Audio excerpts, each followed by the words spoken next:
श्रीमद् भगवद गीता हिंदुओं के पवित्रतम ग्रंथों में से एक है। महाभारत के अनुसार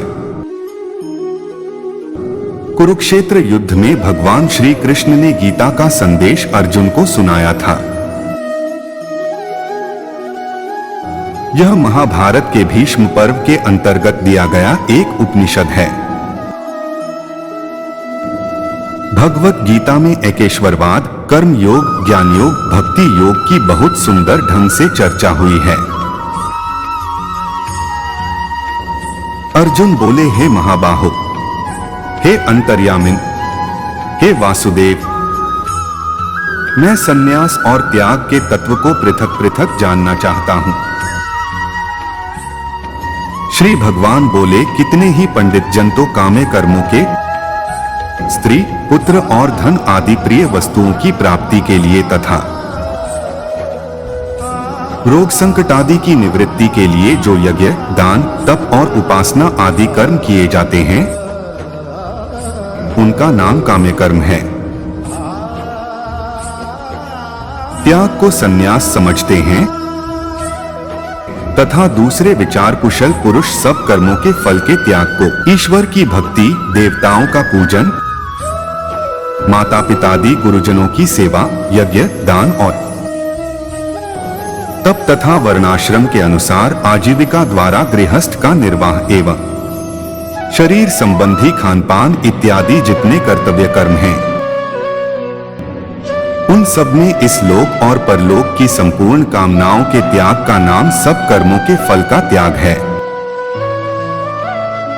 कई एक विद्वान ऐसा कहते हैं कि कर्म मात्र दोषयुक्त हैं, इसलिए त्यागने के योग्य हैं,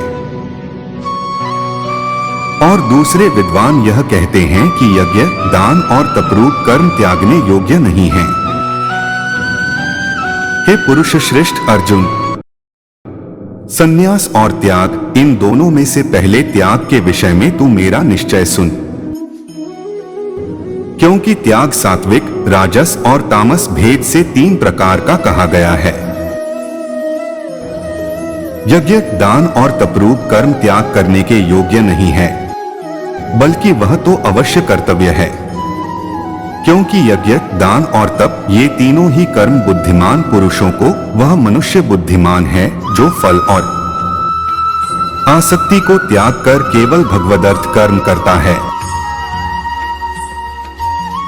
इसलिए हे पार्थ, इन यज्ञ, दान और तपरूप कर्मों को तथा और भी संपूर्ण कर्तव्य कर्मों को आसक्ति और फलों का त्याग करके अवश्य करना चाहिए। यह मेरा निश्चय किया हुआ उत्तम मत है। निषिद्ध और काम्य कर्मों का तो स्वरूप से त्याग करना उचित ही है, परंतु नियत कर्म का इसी अध्याय के श्लोक 48 की टिप्पणी में इसका अर्थ देखना चाहिए। स्वरूप से त्याग करना उचित नहीं है, इसलिए मोह के कारण उसका त्याग कर देना तामस त्याग कहा गया है। जो कुछ कर्म है वह सब दुःखरूप ही है।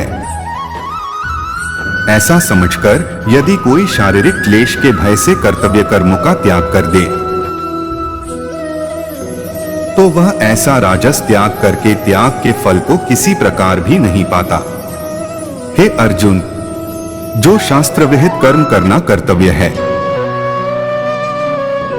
इसी भाव से आसक्ति और फल का त्याग करके किया जाता है, वही सात्विक त्याग माना गया है। जो मनुष्य अकुशल कर्म से तो द्वेष नहीं करता और कुशल कर्म में आसक्त नहीं होता, वह शुद्ध सत्वगुण से युक्त पुरुष संशय रहित, बुद्धिमान और सच्चा त्यागी है। क्योंकि शरीरधारी किसी भी मनुष्य द्वारा संपूर्णता से सब कर्मों का त्याग किया जाना शक्य नहीं है, इसलिए जो कर्मफल त्यागी है वही त्यागी है, यह कहा जाता है।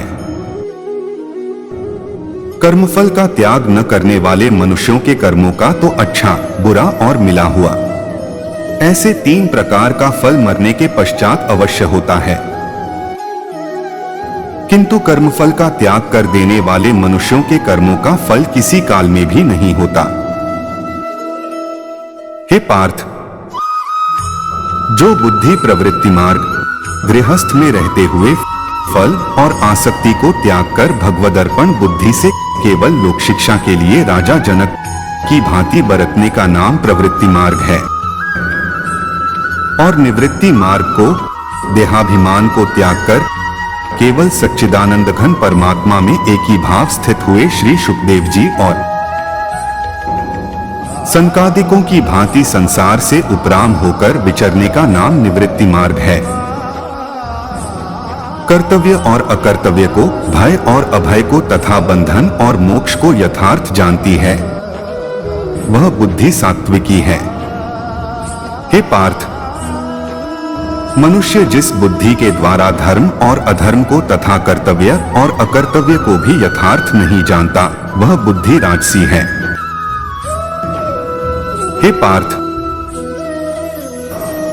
दुष्ट बुद्धि वाला मनुष्य जिस धारण शक्ति के द्वारा निद्रा, भय, चिंता और दुख को तथा उन्मत्तता को भी नहीं छोड़ता अर्थात धारण किए रहता है, वह धारण शक्ति तामसी है। जो सुख विषय और इंद्रियों के संयोग से होता है, वह पहले भोग काल में अमृत के तुल्य प्रतीत होने पर भी परिणाम में विष के तुल्य बल, वीर्य, बुद्धि, धन, उत्साह और परलोक का नाश होने से विषय और इंद्रियों के संयोग से होने वाले सुख को परिणाम में विष के तुल्य कहा है। इसलिए वह सुख राजस कहा गया है। जो सुख भोग काल में तथा परिणाम में भी आत्मा को मोहित करने वाला है, वह निद्रा, आलस्य और प्रमाद से उत्पन्न सुख तामस कहा गया है।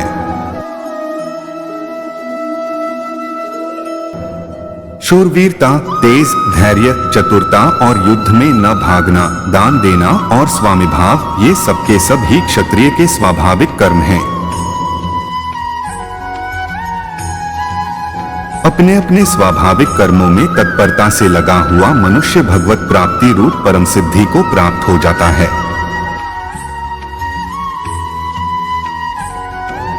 अपने स्वाभाविक कर्म में लगा हुआ मनुष्य जिस प्रकार से कर्म करके परम सिद्धि को प्राप्त होता है, उस विधि को तू सुन। अच्छी प्रकार आचरण किए हुए दूसरे के धर्म से गुणरहित भी अपना धर्म श्रेष्ठ है।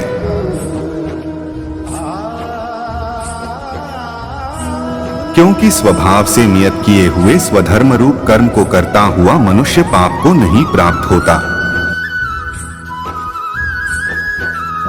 जो कि ज्ञान योग की परानिष्ठा है, उस नैष्कर्म्य सिद्धि को जिस प्रकार से प्राप्त होकर मनुष्य ब्रह्मा को प्राप्त होता है,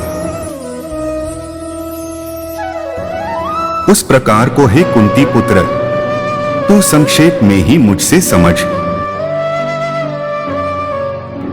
उस पराभक्ति के द्वारा वह मुझ परमात्मा को मैं जो हूं और जितना हूं,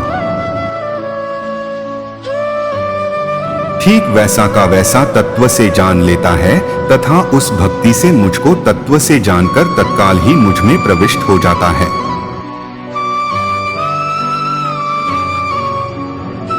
उपर्युक्त प्रकार से मुझ में चित्तवाला होकर तू मेरी कृपा से समस्त संकटों को अनायास ही पार कर जाएगा। और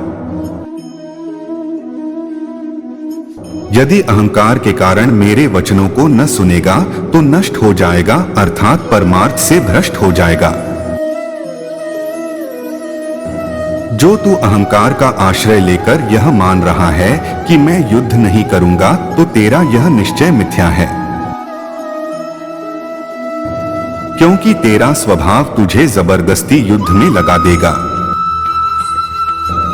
हे कुंती पुत्र, जिस कर्म को तू मोह के कारण करना नहीं चाहता, उसको भी अपने पूर्वकृत स्वाभाविक कर्म से बंधा हुआ परवश होकर करेगा।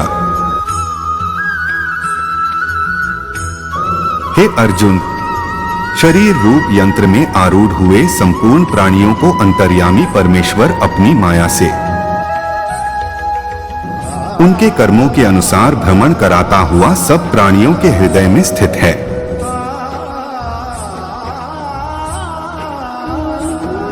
इस प्रकार यह गोपनीय से भी अति गोपनीय ज्ञान मैंने तुमसे कह दिया।